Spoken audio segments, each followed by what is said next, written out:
In this episode of the Range Minded Podcast, we witness a massacre. That's right. Our man, Thomas Massie, gets a little excited in his duties as a rep. He takes on Debbie Wasserman Schultz and Stephen Dettelbach of the ATF.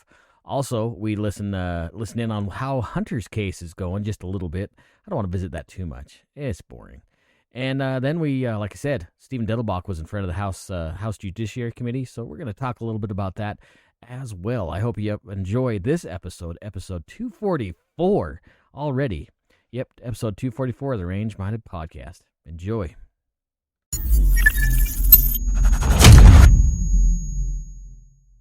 All right, welcome back to the Range Minded Podcast. I am so happy to have you guys here. Can you believe it's episode 244 already? Man, time flies when you don't pay attention to it. So anyway, like I said in the intro, in this episode, there's a lot of stuff going on that are relevant to your rights. And this first thing we're going to talk about is a big deal, especially if you are a veteran. And that if you're planning on changing your disability status, you might be in for a little bit more than you had bargained for. This is a big deal. Check out this interaction between Thomas Massie and Debbie Wasserman Schultz, who is so amazing. Yes, that was sarcasming. Check this out. This is nuts. You're gonna listen to the whole thing. I'm not gonna talk during this. You have to hear this entire interaction. I know there are a lot of riders here. There's one I'm somewhat familiar with, and I heard you, Ms. Wasserman Schultz, discuss it in your opening testimony, and that's on the NICS background check system. Can you explain to me what your aversion is to that rider, what your concern is? Yeah, when you have a veteran who's been her. referred to a fiduciary to take over their finances, that means that they are actually prohibited by federal law from buying or possessing a gun. And this bill carves out an exception and prevents the VA from referring a veteran who would otherwise not be able, under federal law, to purchase or possess a gun to continue to do so. And that's dangerous to the veteran. We already have a really serious suicide problem. And almost always when a veteran commits suicide, it is because they have a gun. And this bill endangers Okay, hold on. Did you catch what she just said there? Yeah, I know we're talking about where she's bringing up the fiduciary thing if they forfeit the use of their or if they feel like they're ineligible to manage their finances, then they're mentally deficient and can't possess a gun, if that's what I'm understanding here. But did you hear what she just said? That the gun is causing the suicides. I take umbrage to that. Let's carry on. And of their loved ones. So I have actually talked to veterans who've been affected by this rule. It's not a federal law, and so I find it appropriate that we just talked about the power of Congress to appropriate. Now let's talk about the power of Congress to make law, because Congress never made a law that said if you have a fiduciary for your finances that you now can't own a gun. That's something the liberals over at the VA created during Obama, and it's been going on a long time. I've had whistleblowers call me about this who work in the VA. They actually do these interviews. They talk to the veterans, and typically what happens is a veteran may be 25 or 50% disabled, and they apply for 90% or 100% disability, and they go through an interview. And in that interview, if they make the mistake, when they're asked the question, do you manage your own finances? If they're thinking, well, my wife has the checkbook, if it's a man, and they say that box gets checked, that they do not manage their own finances. That should not be an adjudication of whether somebody should give up their Second Amendment. In fact, not only is that person now added to the Brady list. Wow, there can't be a gun in the household. Not only can they not buy a gun, they can't have a gun in the household. So now the spouse is deprived of protection. We're talking about somebody who's 90% disabled, a veteran who was willing to risk their life for this country, And now because somebody in an interview checked a box because they said their wife has the checkbook, now they can't own a gun? This is not due process. And I know this for a fact. I've So talked because to they let their spouse multiple people that balance work the at checkbook, VA who've gone through these interviews. she counts I've as a, talked to or veterans, the I've spouse talked to counts as the veterans' wives fiduciary? who've been through this. And How you does that say work? there's a process. I see the president's statement on this bill says, oh, there's a process to go through. No, it involves years. It involves lawyers, which most of these folks, if you're applying for disability and you're a veteran on a fixed income, you don't have $20,000 to go pay a lawyer to try to get your rights back because You guys you hearing this? accidentally, because you were truthful. It wasn't an accident. You just didn't know that telling the person giving you the interview that your wife has the checkbook would put you on the Brady list. Now, here's the other reason they don't appeal it. They get that letter that says you've been added to the Brady list at the same When he says time they Brady get their list, he approval means for their disability. Disqualified The in any of the implication- questions in the It comes the 4473. same day. The implication is if you contest this, you may lose your disability benefit. You were willing to put your life on the line for this country, and now some bureaucrat adjudicated you to not manage your own finances, and then some rule, not a federal law, some rule that the VA came up with says that if you don't manage your own checkbook, now you can't own a gun. It's ridiculous. One of these whistleblowers told me he went Any of to my the vet person's friends out there, house, have you and experienced the guy's this? Have you ever literally heard of trading this? stocks on his computer. Like, he's not mentally defective. He just admitted that he doesn't have the checkbook. And so this is something that we did. I think we did a CRA on this, but the obviously the president was a Democrat at the time, wasn't going to sign it. And also when Trump became president, the clock had run out on this, so you couldn't do a Congressional Review Act on this. And it is long past time to quit taking guns from disabled veterans merely because their wife, or if it's a female, their husband, has the checkbook. Mr. Massie? Yes, Ms. Wasserman Schultz. I want to ask you a question first. Sure.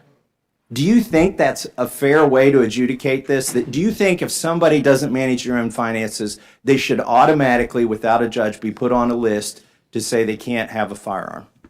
I think you're mischaracterizing the process first and foremost, because it's not just, oh, my husband manages our finances, but he is not my. Don't tell the VA that. No. I'm happy to tell the VA that because They'll take your guns. because he's not appointed as my fiduciary. This is a formal adjudication in which a veteran has a fiduciary appointed to manage their finances. That is not a bureaucrat, as you described them, sitting down with a veteran and reviewing, oh, does your wife manage your finances? And they check a box and then suddenly their guns are taken away. That is not how the process works. You have to have a formal adjudication. And beyond that, Is a judge involved? I'm not familiar with the A process. judge is not involved. Okay. I'm not 100% sure how a fiduciary Don't worry, is established. I believe it's a judge, but it is She's a not representative to the somebody. way you are describing, where they sit down and have an interview and their wife manages their finances and they lose their guns. In addition to that, Well, but just maybe let me there's interrupt, and also then I'll give you more lengthy time.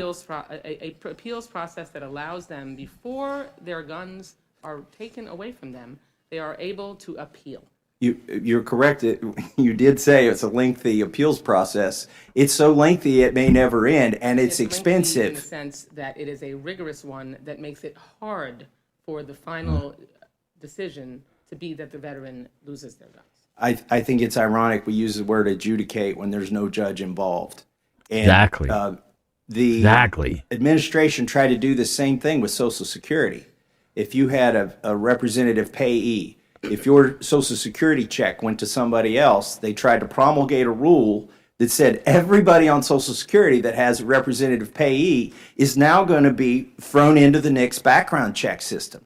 Not only does that mean you can't buy a gun when you go fill out your Form 4473 and they run the check on you, it means you are a felon when you sit at home with the guns you already own, or if your spouse has a gun that you can get access to when they're not home, then you're a felon. They tried to do this the thing they're doing at the VA. This doesn't make them a felon. They tried to do. Oh, really? If you're on the prohibited list, the Brady list. That's if you have a fiduciary appointed for you, that does not make you a felon. Really? Yes, really. What about when you get Meaning that somebody is responsible for managing your finances. Well, I think you're about to learn something We have a here. rampant suicide problem with veterans.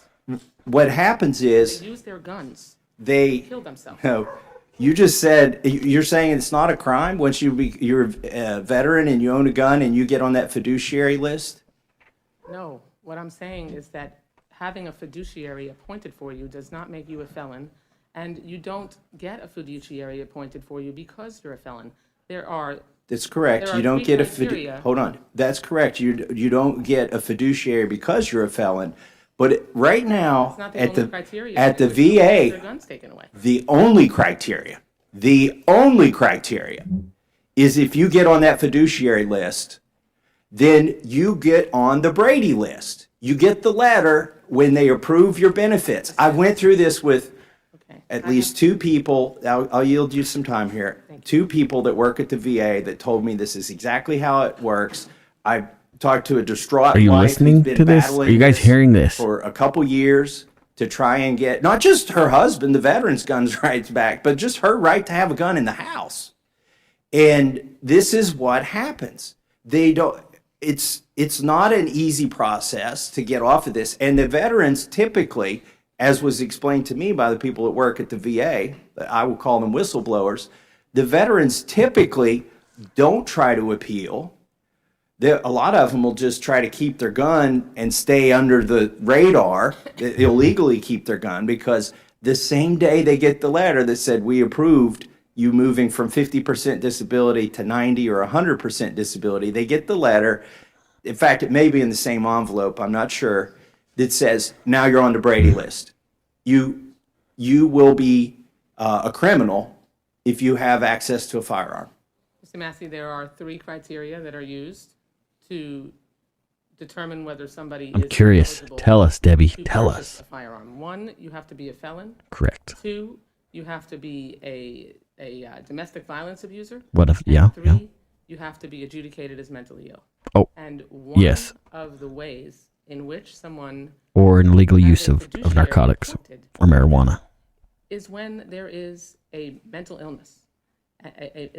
You don't just easily get declared that you are incapable of handling your finances and a fiduciary is appointed for you. There is generally a serious problem in which the veteran needs intervention and a fiduciary is appointed to them, which is aligned with when someone is adjudicated as mentally ill, they are not able to purchase a weapon. And the reason that is so important to make sure that we leave that in place when it comes to a veteran is so that we don't add to the veteran suicide rate and we don't add to the number of veterans that are killing Just save one their own life. family members or that are engaging in violence with firearms. Just one What you life. say can be true, that somebody who is found to be mentally ill is then assigned a fiduciary and then loses their gun rights. But it can also happen that somebody is not found to be mentally ill, that all they have is a fiduciary. They tried to do this exact same thing at the Social Security Administration, and we stopped them here in Congress, I believe with the CRA, Congressional Review Act. But we weren't able to do it at the VA. People who are not mentally ill are being put on the list of people who will be criminals if they keep their guns or try to buy a gun or even have ammunition in the house. And rather than beat a dead horse here, I'm just going to close my comments by saying this is a very needed rider, and I would hope more people would get educated on this. Talk to your veterans, talk to somebody who's lost their gun rights, who's not mentally ill, who was simply trying to get their disability because they were willing to put their life on the line for this country, and now they can't even exercise their Second Amendment. So I support that rider, and I yield back. Gentleman yields back, Chair. Thanks, gentlemen. I know there. All right. What do you guys think about that? Isn't that absolutely insane? Insane in the membrane. Like, wow. Let me just gather my thoughts, and we'll continue this conversation. Oh, hey, I didn't see you there. I was just admiring my patch board. I'm trying to find more space. I got a couple more patches. I got the official Range Minded podcast patch and the Perry Dangerous and Unusual patch. You know, patches have been around a long time. A lot of the cool guys have them on their kit. I'm neither cool nor high speed, so I just use a patch board. That's just the way it is. If you want to get your own Range Minded podcast patch or Perry patch, they are now available. You just have to direct message me and we'll figure it all out. And maybe you'll have a lot of cool patches of your own. Anyway, there's a new home for them. Get yours today. So unless you guys have been living under a rock, you would probably be knowing that old Hunter Biden, the cream of the crop of the Biden family, whatever. I don't know what I'm trying to say. He's special, all right? He's just special. Anyways, his gun trial's coming up, and it's probably going to be interesting to see exactly how justice is going to play out for old Hunter, old champ. What a stud. Anyway, if you don't know exactly what's going on with Hunter, a few years ago, Hunter lied on a form when he purchased a firearm. He was under the influence. I think it was cocaine or something. Pretty sure that's what it was. Anyways, so Hunter decided he wanted to buy a gun, and he was using drugs. So he goes to this dealer. I think it was in Delaware. He goes to this, did I say user? He goes to this dealer in Delaware, decides he wants to purchase a firearm. Now, when you purchase a gun from an FFL, you have to fill out a form called the 4473. I know many of you already know how this works, but there might be some that don't know. So it's a background check. You have to go through the background check. These do exist. So Hunter fills out the form, picks up the gun, fills out the form, and there's a section on Form 4473, which is a federal document. This is a big deal. You can't lie on Form 4473 or you get in trouble.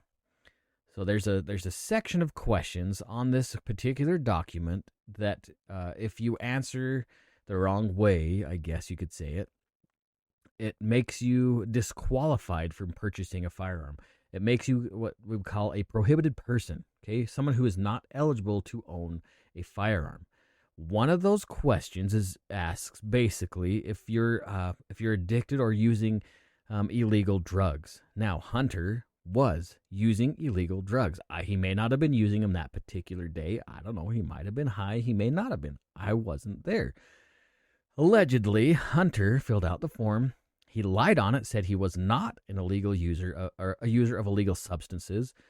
And the sale went through because there's no reason not to. Now, just so know, we've talked about this before. A dealer can cancel the sale at any time if he feels like there's something kind of cringy. I have done it before when I was selling guns. Twice. I've canceled the sale twice on 2 different times. Anyways, but let's just say he did answer that questionnaire, the question about using illegal substances. Answered, yeah, I'm a user. Now, if that was the case, the dealer, the firearms, the FFL holder, the firearms dealer, yeah. When I say dealer, we got to be careful because we're talking about drugs and guns, like simultaneously here. The FFL holder, if Hunter would have said, yes, I'm using drugs, that sale would have been canceled right away. The FFL holder or his agents, where do you want to call it, the employees, whoever's running the background check, would have to terminate the sale as soon as they notice that on the form. It's done. That means Hunter lied on the form, knowingly lied on the form, which is a big deal. Like I said, this is a federal document, basically a felony, right? I don't know. That's not all. That's not where it ends. Now, maybe you don't know a lot about Hunter's backstory. So when his older brother, Bo, passed away of cancer, he did not die in the military like our fearless leader says he did. He died of cancer. After his brother, Bo, passed away, Hunter decided that he really liked his sister-in-law. When I say really liked, I mean really liked his sister-in-law. They developed a relationship, kind of weird. Anyway, she saw this .38 revolver that he'd purchased. Side note, there's a picture of him floating around. I couldn't find it because I don't want to find it. He's naked holding a semi-auto. That's not the gun. It's a .38 revolver that he had purchased. His sister-in-law girlfriend, whatever you'd want to call her, noticed the gun. She was concerned that he would use it to take his own life. And so she threw it in a dumpster behind a store, which was next to a school. So there's another issue. Now, a felon, a prohibited person, according to the ATF, according to the federal government, a prohibited person lied on a document, purchased a firearm, and then that gun was thrown in a dumpster near a school. Big deal. If you or I did this, we would be facing probably 10 years. Okay? This is a major deal. So anyway, finally, after years of this coming out, Hunter they're doing jury selection right now.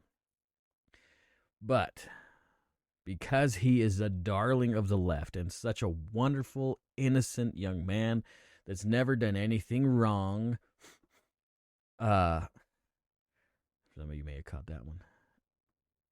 The left is like being really weird about it. Okay, now suddenly these gun laws, they're just, well, these crazy gun-toting lovers, these right-wing extremists. Now I can't believe they're just like going after Hunter Biden with all these laws. They just don't know why they're crazy. You don't believe me? Check this out.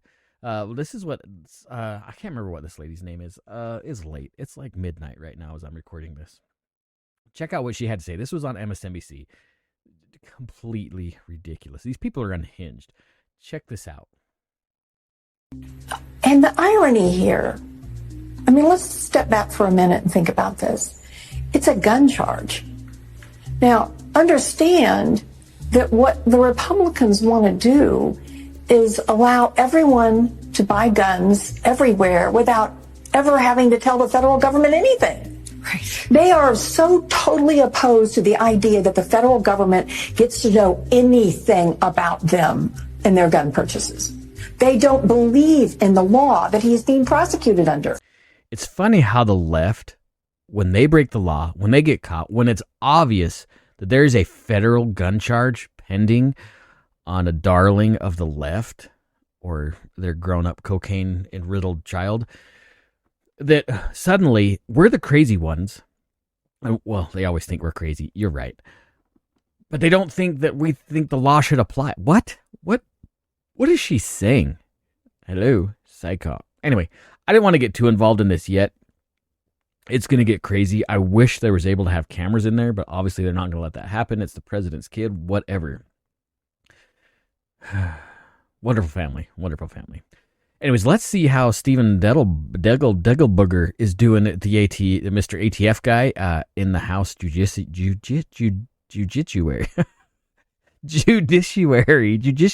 I can't say it. Let's just go to the clips. My gosh. The gentleman from Florida is recognized.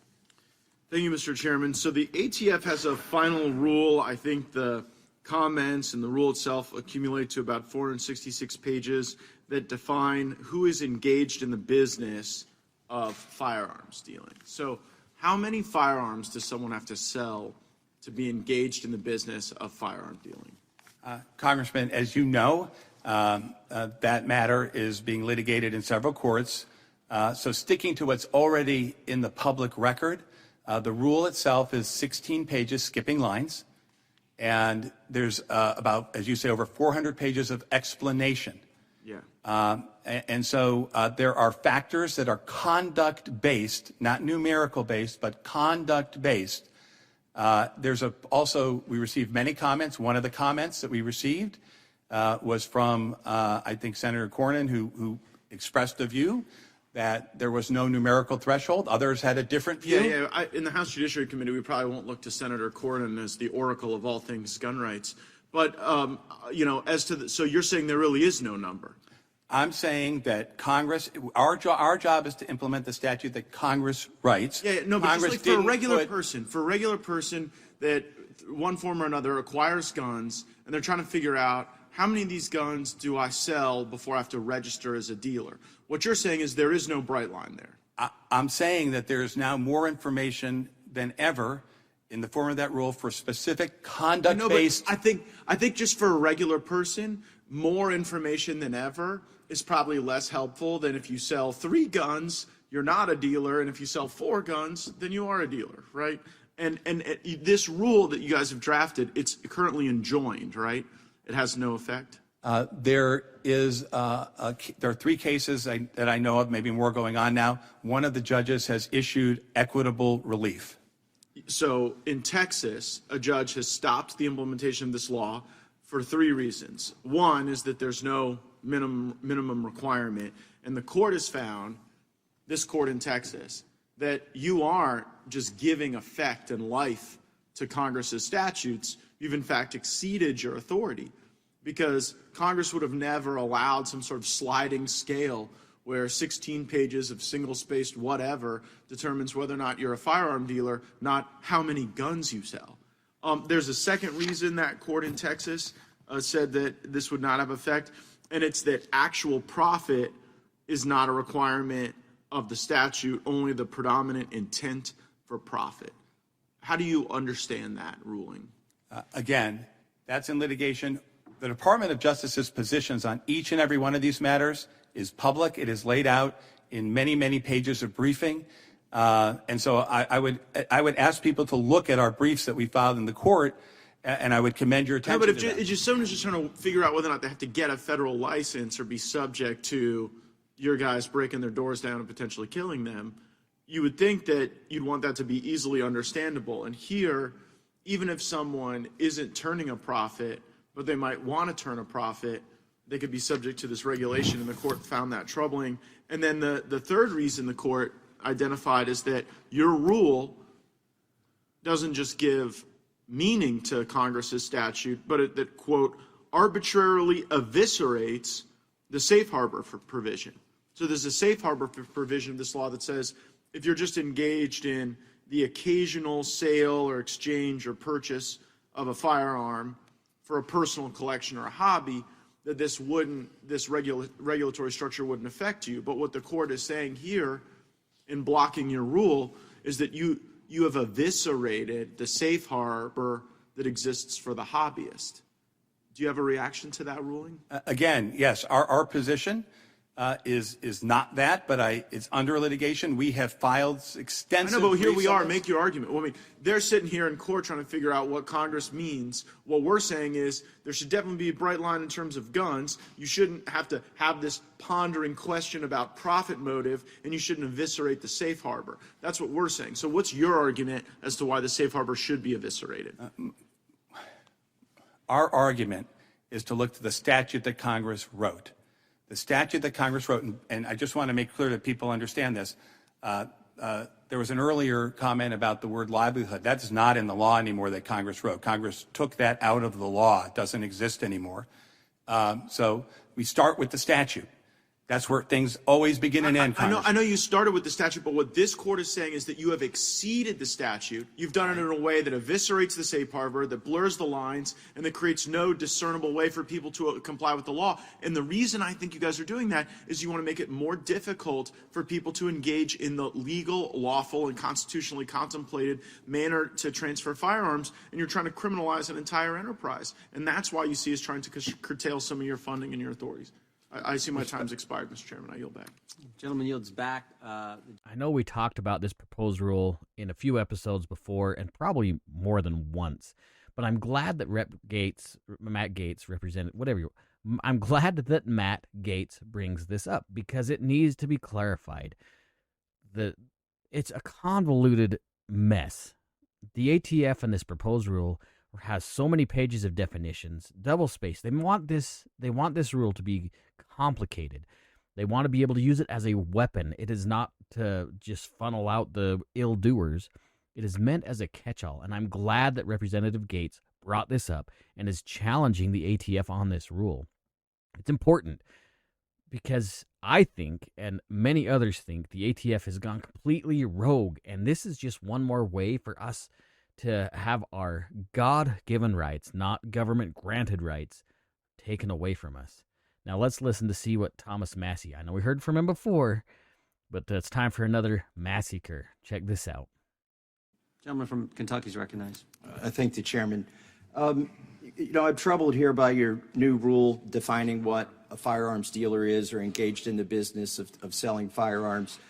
Isn't the purpose of it, or won't the result be that more people will be defined as being engaged in the business of selling firearms? The purpose of the rule is to effectuate Congress's definition. Congress expanded the definition 2 years ago in the Bipartisan Safer Communities Act. What's the result going to be? The result is going to be, I hope, increased compliance with Congress's statute. The result is going to be subjecting more American citizens to the treatment that Mr. Malinowski unfortunately received from our federal government, which is you want to get more warrants to serve these no-knock raids on people who have not been convicted of anything, yet may be convicted on their doorstep to death. I want to address something in your rule here. I did find one thing that I think is sort of helpful, and I hope the other side of the aisle will read this. I want to give you time to look at this. The department, that would be the ATF, correct, in your rule? I don't know what is this from the? Yeah, this is from the rule. The department refers to the Department of Justice. Okay. The department also notes that the term gun show loophole is a misnomer in that there is no statutory exemption under the Gun Control Act for unlicensed persons to engage in the business of dealing in firearms at a gun show or at any other venue. I hope the other side of the aisle, this is the one useful thing that I found in 16-page rule and hundreds of pages of explanation, is to show people that there is no gun show loophole. Do you agree with the department and with your own rule here? I agree that Congress never said, and has never said, and hasn't said now, didn't say before this, that somebody who is engaged in the business, those are the words there, can do that without a license depending on where they sit. But people have encouraged the perception, and we have seen an increased level of noncompliance among people who are either intentionally or otherwise breaking Congress's statute. The only people encouraging this perception is the left side of the aisle and the media. There is no gun show loophole, and I'm glad you finally admitted that. Now I want to get to something else. I've said that publicly, and there never was. Okay, thank you. I want to get to something else in your opening statement, and maybe you want to read it back if it's written down. Can you tell me the fact that you were expressing or claimed that there are more that firearms are leading cause of death for children? What were your specific words in your testimony? I'd have to look at my testimony. Can you look at it? I think it's children and youth, and it's in my longer statement that's in the record. Obviously, I'm summarizing a statement as the chair asked me to do. So it's in my longer statement, which has been entered into the record. I don't have it in front of me. Can you define a child and youth? There's child and youth. There's a statistical study that is the source of that, and we can get that to you. I don't know the specific site sitting here. We'll be glad to get that to you. Yeah, the statistical study, according to news reports and Snopes, as Mr. Nails referred to, excludes infants under the age of 1 and includes 18 and 19-year-olds. Is that true? I don't know. I mean, honestly. You don't know your own statistic? No, I don't know. Honestly, why would that be your killing of children to unacceptable? Any killing of any person is unacceptable, except in self-defense. Are you including if a 17 or 18 or 19-year-old gang member came to a person's door and tried to attack them, that was self-defense? Are you including that in your statistic? Congressman, firearms violence is a huge... Yeah. No, I'm not going to let you make your public service statement. I want you to defend your sworn testimony. Are you claiming that 18 and 19-year-olds are children in your statistic? Again, you have my statement. Yeah, I have it. I'm asking you to explain it. Here's my other question. How many 18-year-olds who've committed a gun crime have you suggested be prosecuted as a minor? We are a law enforcement agency. We're not the prosecutors. Okay. And in the federal system, how many have you served? How many have you gone after? Okay. The federal, Respectfully, 18-year-olds. we investigate crimes shoulder to shoulder with local law enforcement. Are and if they 18-year-olds are children or are they adults? Each state has its own Under the gun rules laws. as to when juveniles are prosecuted. Federal gun laws, as you may know, federal laws with respect to the prosecution of juveniles are exceedingly difficult. And you are correct that prosecution of juveniles, if you're implying this as adults, is rare in the federal system. Here's the reality. And juvenile crime, reclaiming my time. crime is an increasing problem. Laws, the gentleman from California. Reclaiming my time.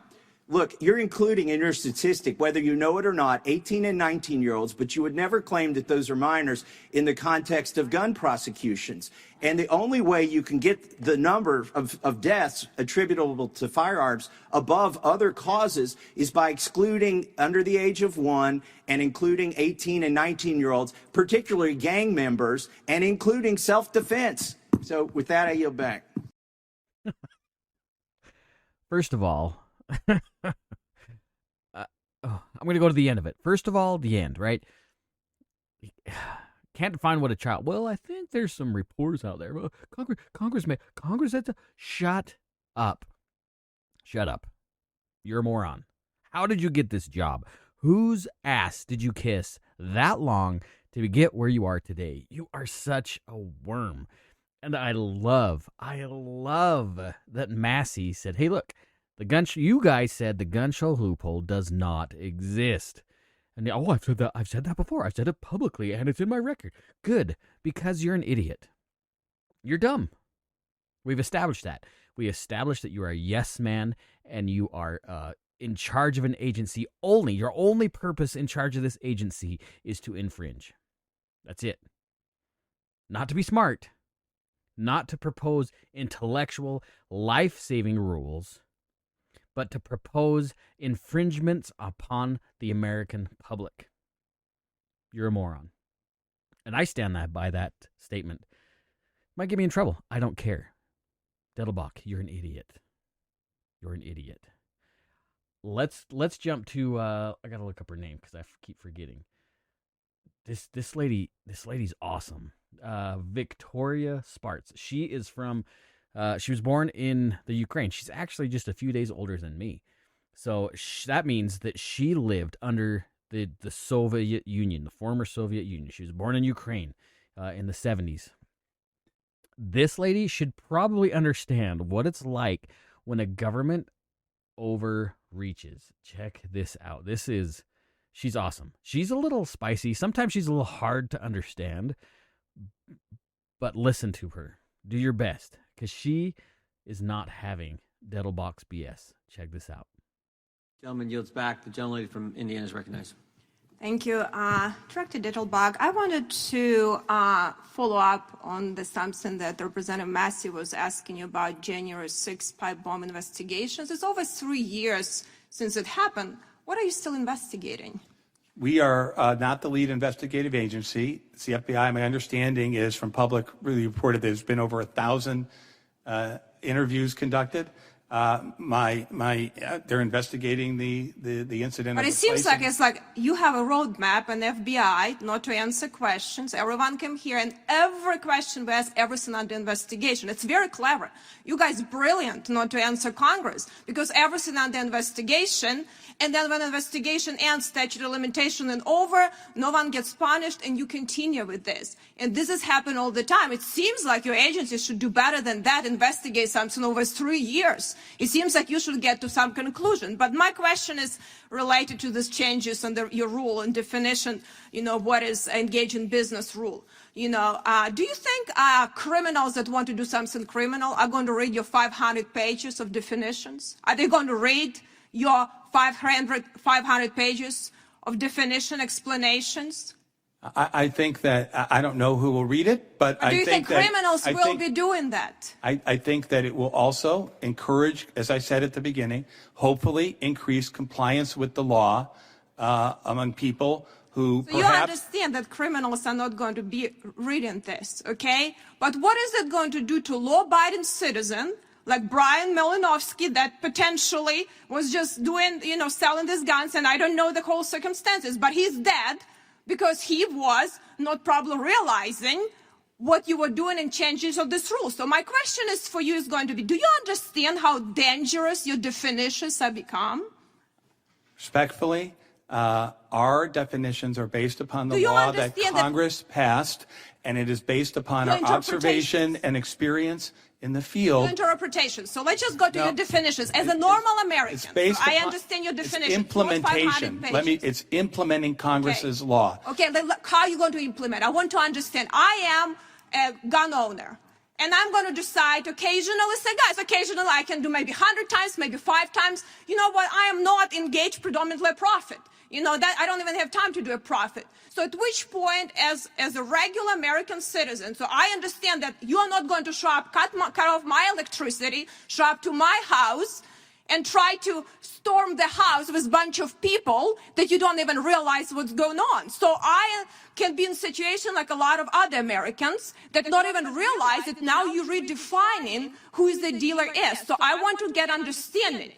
Summarize me understanding how I can explain to my constituent what it means now and how I am predominantly earn a profit in this. What is really the definition of that? The statute that Congress passed says that if you're engaged in the business of dealing firearms, quote, predominantly for profit, right, that requires a license. There are some exceptions then that Congress has passed, and respectfully, people may not read the statutes either. They should, though, if they're selling firearms. These aren't possessors. These are people who are reselling firearms repetitively for profit. And I don't think it's too much to ask for somebody who is selling firearms repetitively for profit. So what is repetitively means? What is occasional repetitively? If I decide, I have lots of guns, and I decided to, I want to replace with something else. I have 50 guns I'm going to sell this year. You just decide that I'm for profit. I don't know, maybe they will be for profit. Definitely no one, was going to sell it at a loss, right? And with your rules, probably prices are keep increasing. So I'm going to become a dealer now? I have to be registered in that? Again, I've tried to explain, and I'll I'm trying to explain. So what do you do? What is really going to be now your new definitions? Because it's so broad. It's not a new definition. It implements Congress's definition. Congress changed the definition. And you put 500 pages of explanation. So can you summarize it normal, plain language an American can understand? I believe that our positions they're not secret. They're in but court. explain They're filed. without reading 500 pages that are confusing. The rule seeks by providing practical, conduct-based things that normal people could. Yes, for instance, please explain. One of the things that can result in people, depending on all the circumstances, is you take credit cards for payment. That could be one of the signs that somebody's in business. You read one of the things that might be on the other side. App and then I sell a gun and take a credit card and potentially will be a dealer. One of the things that might be on the other side is if you're occasionally dealing or gifting to family members. Right, we try to say things on both sides. My time has expired, but I'll tell you, you put American lives in danger and your ATF agent in danger by doing this, because you're doing gun control. It is a very clever way to make everyone in dealer have a zero tolerance and exercise gun control and Second Amendment rights. But you put your people in danger and American people. I yield back. Now, I want you to listen to what Harriet Hageman, I don't know how to say her last name, the representative, the House rep from Wyoming. This is pretty interesting. And I think a lot of people have concerns about what the ATF is doing as far as searchable records. Check this out. From Wyoming is recognized. A December 2021 ATF memo alerted the American people that the ATF was maintaining a digital, searchable, centralized registry of guns and gun owners in violation of various federal prohibitions and contrary to what you testified to under oath today. In response, Representative Michael Cloud and 52 House members sent the ATF a letter dated November 22nd, 2021. ATF responded to that letter stating that it had 920,664,765 records, 865,787 and 86,000 of which are in a digitalized format, which Gun Owners of America has proved to be searchable. This was discovered shortly after ATF was revealed to have processed over 54 million records in a single year. What is the latest record count for ATF's illegal digital searchable National Gun Registry? 0. We obey the law. According We do to not, your letter, none of our according to records. your letter, you have over 865 millions of these records are in digitalized format. You have admitted it. Respectfully, I think ATF is the only customer of Adobe Acrobat that Well, pays let's money get to into that. remove search function. Before the Commerce, Justice, Science Subcommittee of the Appropriations Committee in April of last year, you testified that ATF pays Adobe Acrobat Extra to have certain search functionality eliminated. That's not correct. Well, is ATF's digital database of gun owner records capable of being opened by normal Adobe Acrobat and searched by name? Again, we It's pay. a yes or no question. Is it? We pay to have search function eliminated. We don't pay Adobe Acrobat, I believe. We pay somebody else. But If ATF asked, could Adobe Acrobat re-enable name search functionality on ATF's illegal gun registry? it is not an illegal registry. We do not If search ATF by. We asked- do not search by. We do not search in the method that you're suggesting, and we cannot. And these are records that are we pay a public safety cost, which Congress is If Congress to ATF balance for this asked- decision. If which is ATF asked, could Adobe Acrobat re-enable name search functionality on ATF's illegal gun registry? I'm not an expert in Adobe Acrobat coding. I do know that we do not keep a gun registry. I also You have know records. that You have admitted that you have over 920 million records, over 865 million of which are in digitalized format, correct?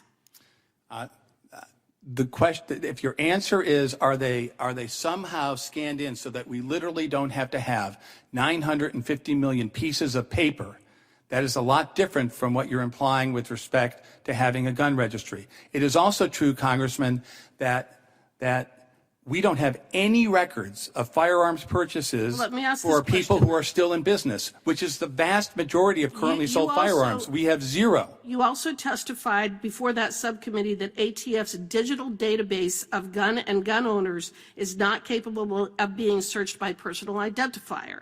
Can ATF's gun registry be searched by make, model, and serial number, enough searchability to create a list of, say, all AR-15 owners? The answer to your question is we do not create, use, search, get around the registry. You're not answering my question. Your question respectfully, it was a technical question with 5 or 6 different parts. I'm trying not to erroneously, as you said, I'm under oath, I'm trying not to erroneously misstate things of technical nature. We do not keep a registry. We use these things for pending homicide investigations. It takes us a lot longer to find the name of the killer. Mr. Dettelbach. Now, I don't know if you guys think it's important, but I am so glad that she brought this up. The ATF consistently says that they are not keeping a database of our records, yet they have digitized, like she said, 900 million transactions? That's more than one, right? That's a lot. But it's funny because the ATF consistently says, well, it's unsearchable, blah, blah, blah. Yet, she just mentioned that, I can't remember, I forgot who it was. One of the firearms rights groups proved that it was searchable. It's like an Excel program. Like, how hard would it be just to type in whatever they're looking for? It is searchable. That's the problem. And they skirt their little buttholes around it to try and avoid answering the questions. And they'll say, well, we can't do it. It's not searchable. I call BS on it too, just like she does. It is a searchable database, allegedly, right? Come on, you guys got to open your eyes. So frustrating. Anyway, I want you to check out my man. Like, I wish this dude was my rep. I've got some good ones in Idaho, right? We got some mediocre ones, but man. Do you guys know who Wesley Hunt is? Man, this dude is a stallion. Not only does he dress to the nines, like he's always looks top notch, but he's a veteran. He's a stud. He doesn't take any BS from anybody. You can tell by looking at him. And I love how he dresses down Dettelbach in this one. He's, anyways, check this out. he brings up red flag laws, which is perfect for him to bring up where he's a veteran, right? Because it seems like red flag laws are used predominantly against veterans, but it wouldn't be necessarily. Anyways, check out Wes on this interaction here. Back, gentleman from Texas, recognized. Thank you, Mr. Chairman. We're almost done, sir. Thank you for being here for a second time. Thank you for your time. Really appreciate it. Basic question, sir. You're an attorney, correct? That's my understanding. Yes, I am, sir. So I'm going to give you the benefit of the doubt, knowing that you understand the Constitution, including our Bill of Rights, correct?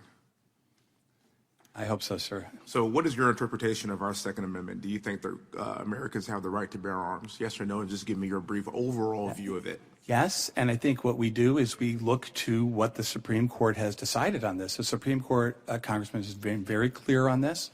The law is, the Second Amendment jurisprudence is lengthy and changing, but as a lawyer, I don't get to decide that. The courts decide it, and the courts have said yes, is the answer to your question. Okay, so we have these Second Amendment rights because we know how important it is for us to maintain our constitutional republic and a functioning republic because, again, as a gun owner myself, as a lawful gun owner myself, it's very important to me to be able to protect my home and also prevent tyrannical governments from infringing on our rights as human beings bestowed to us in our Constitution.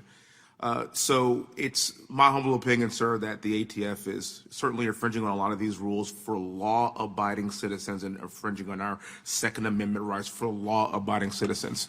I'm not talking about trying to catch the bad guys that have guns. I am talking about implementing a level of pain on people like me that, quite frankly, was not bestowed to us via the Second Amendment. Unfortunately, as bureaucrats are attempting to infringe on the Second Amendment rights, that some lawmakers in Congress, they see gun owner tragedies as an opportunity to slowly chip away at these rights. So recently, lawmakers used a heartbreaking Uvalde tragedy as an opportunity to pass red flag legislation. This is a fact. I remember a time when we were told that red flag laws were simply a conspiracy theory. I'm old enough to remember that. And they are not a conspiracy theory anymore, sir. Red flag laws are in bills, and they are in Biden's executive orders. If you don't know what red flags are, in short, red flag laws are a type of pre-crime enforcement where courts grant orders allowing for the seizure of firearms from someone who hasn't committed an actual crime.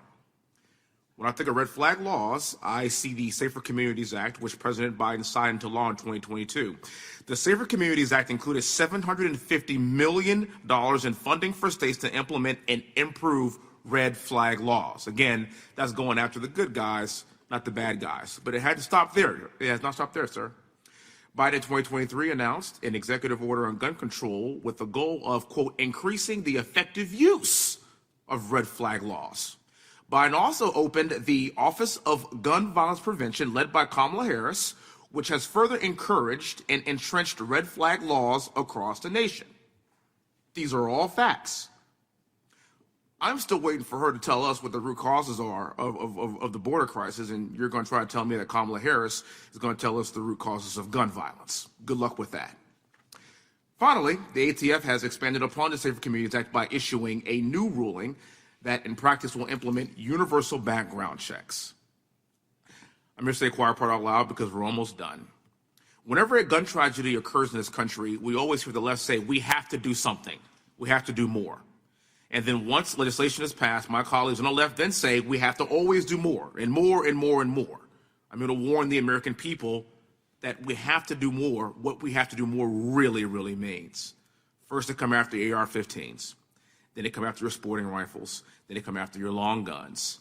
And then when homicides have not decreased because you take away all of those weapons, and keep in mind the AR-15 is responsible for 6% of homicides in this country, they're going to come after your handguns and disarm our country and disarm our rights and take away our Second Amendment rights that have been given to us by our founding fathers. And rather than take away guns from law-abiding citizens, instead, we should be going after criminals, specifically criminals. The reason why I'm talking about red flag laws is because the American public understands that we're going to start having mission creep here. You go after one thing, you go after another thing, and then there's always more. There's always going to be a fight. And we're using tragedies to infringe on rights that have been given to us by our Second Amendment. And as you, being the head of the ATF, I need you to be cognizant and very aware of that. Because most of the people in Texas that are ranch owners, AR-15 owners like myself, combat veterans like myself, we don't need more laws. We'd implement the laws that we have on the books and go after the bad guys that have guns, not the good guys. And that's your job. Thank you so much for being here, sir. And I yield back the rest of my time. Gentleman yields back. Boom. I'm telling you, that dude is a stud. We need to just like duplicate Wesley Hunt and like put him in every state. Anyway, I think it's awesome. But why did I want you guys to see what I showed you? That is probably the question you really should be asking me. Why? Why would you show me this stuff, Steve? This is why. You're going to have all sorts of people like telling you what their interpretation of these hearings are. I do that too at times. I get it, especially when I read some of these boring bills. I get it. The reason why I want you guys to see this stuff, like straight from the horse's mouth, is you need to see who's doing the job that they're hired to do, right? What representatives are actually doing the representation that they should be doing, and who's actually fighting for us. Now, I know some of these people don't live in the states that we live in. None of these representatives are from my state. It is what it is. But it doesn't mean we can't support the ones that are doing the right thing. What we do need to be doing, if our state representation is not doing what we think they should be doing, then why aren't we on the phone with them? Why aren't we vocalizing our concerns? That's where you guys come in. That's why you need to hear this stuff. You need to see who's doing it and who's not doing it. Now, I know I could have shown some opposition, some of the left, like sharing their perspective on things. I get it. The reason basically why I didn't is this was almost 4 hours long. I don't think you guys wanted to listen to 4 hours of this. I did. And there's a reason why I clipped it down to whatever, an hour. Actually, it's less than that because we had some other stuff before. Whatever. It's super boring. But there's stuff in there that I wanted you guys to hear. Don't take my word for anything, okay? Look this stuff up for yourself. Understand these things on your own. Build your own knowledge base on this stuff. It's important, okay? It's important. We're losing our gun rights. I seriously have a feeling that 2024, the rest of this year, is going to be tough, especially after the election, okay? I heard something the other day. I wasn't going to share this, but it just popped up. If you follow me on Twitter, by the way, at RangeMinded on X or Twitter, whatever, you would have seen something I said about buying ammunition. Why do I suggest buying ammunition? Well, there are some main components of the cartridge that you buy, okay? Lead is getting harder to produce in the United States. The EPA's cracking down on lead mines. It's a hazardous metal, right? It's getting more and more difficult. Now there's manufacturers that are working on non-lead projectiles, which is great, but that research is still expensive. Those products are still expensive. It takes some work to make lead-free projectiles. So there's the first problem, okay? Brass is not too hard to find. If you're like me, you got a lot of brass laying around the house anyways. So that's a little less concern. But what is the concern is, I forgot the name of the stuff that's one of the components of the powder, the smokeless powder, is made overseas. That's a big concern. I think it's made in China. It's not cordite. I can't remember the name of it. I was just going to, when I thought about telling you, that's when the name popped out of my head. But what's been going on recently in the Ukraine and other places, the United States has volunteered a lot of our munitions for these overseas fights that we're, as far as hot, we're not involved in. Now, we've had a huge munition storage facility that a lot of these munitions that we're sending overseas is just like kind of a stockpile, right? Well, that stuff is gone. And now we have to reproduce the stuff that we've given away. Now, military and police, well, let's just say this, government gets priority on this kind of stuff. Look at the FBI budget when it comes to ammunition. The government gets priority. The citizens get pushed to the back of the bus. Maybe that wasn't the best term. Anyway, we have to refill our munitions depots. That means a huge portion of powder and projectiles are going to the government. What does that mean for us, the civilian people, right? The regular consumer? It means ammunition is going to get very expensive. It means it's going to be very difficult to buy. I'm not telling you to. I don't make money off telling you guys this. Okay, this isn't how I make my money. Okay, I honestly don't make any money on the podcast, but that could change with your donation. Ding. It's going to get expensive, so I would highly suggest finding a way to purchase a box a week, or if you have the means, maybe a little bit more or whatever. If you like to hunt, might be a good time to pick up the necessary goods for hunting. If you reload, you're already starting to feel the pinch on this stuff. It's going to get difficult. I just feel it in my guts. Okay, so it's probably a good time to load up on ammo. I wasn't going to tell you that story, but surprise, here we are. I told you that story anyways. So what was I going to say? Oh yeah, it's like after midnight, by the way. It was when I first started recording this. It was Killdozer Day, right? Niemeyer in Danby, Colorado, with the Killdozer thing. You know what's funny is the only one that died in that whole incident was Mr. Heemeyer. Nobody else was killed, but yet it's anyway. I suggest learning his story. I don't want you guys to just willy-nilly jump on the bandwagon just because he had to fight against the town. He just had enough. I mean, there's a lot more to that story.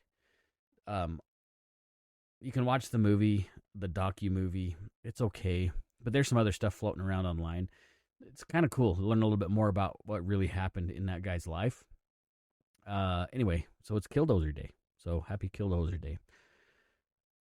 So if you like what you see, if you like what you hear, there's more of it to be heard. So I think we've talked about this before. Actually, I know we've talked about this before, but some friends have gotten together. All of us kind of got together and created, I guess you could call it a network. It's not really, it's called We the People Live. So you can find it on X, YouTube. You've probably seen some of the lives I've thrown up on YouTube. That's all part of the We the People group. It's a bunch of like-minded individuals, not necessarily just 2A, but just freedom-loving citizens of the United States. So sometimes we get into some I want to say arguments, disagreements, because we want to have conversations about things. We want to be challenged in our views. That's how we grow together. That's how we become or maintain our freedom. So check that out. You can find us on We the People Live. Like I said, usually on X. Check that out there. My podcast, the Range Minded Podcast, it airs every day now on We the People Live Network. So kind of awesome. GunCon is coming up as well. I'm just kind of throw all this stuff in here at once. I know this podcast has gone a little bit longer than what most people like to hear, so I'm trying to keep it quicker on the end of this. GunCon's coming up. It is the end of June, which is this month, at Granville, Iowa. That's Brownell's World Headquarters. I think tickets are sold out. So if you haven't bought your tickets yet, sorry. But I'm taking you with me. Anyways, we're going to do some live broadcasts. We're going to hang out. If you happen to be driving by, I bet there's still a way that you can say hi. It is what it is. Anyways, come see us at GunCon. That is the June 29th. So, man, it's going to come quicker than you think. Can you believe it's already June? It is halfway through the year. Holy smokes. Anyway, you can also find me on the website, rangemindedpodcast.com. There you can find some other social links. If you want to contribute to the show, which would be greatly appreciated, there's a way to do that through Spotify. I believe I still have that set up there. Otherwise, I have a Patreon, which is linked on my link tree, and I think it's on the website, but it might not be. But you can find the link tree on Instagram. I need to probably figure out how to put this all in one spot so you don't have to jump all over the place, whatever.